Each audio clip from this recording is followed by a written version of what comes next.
sa panahon na to, no, mas mayaman yung mga bata sa atin.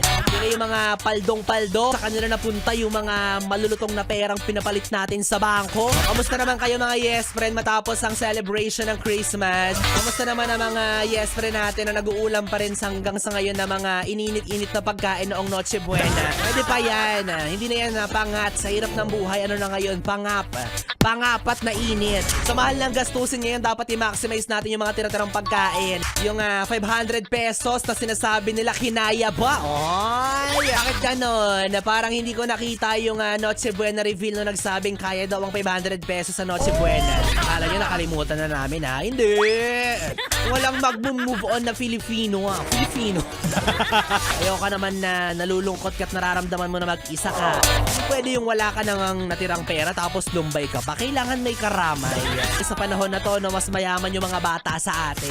Hindi yung mga paldong-paldo, sa kanila napunta yung mga malulutong na perang pinapalit natin sa bangko. Samantalang yung mga matatanda, butata, wala, nga. Ang tumal. Hayaan mo na, ang mahalaga ay nakapag-share ka naman sa kanila. Isipin na lang natin na balang araw tatanda din yan sila. Mararanasan din nila yung nararanasan natin.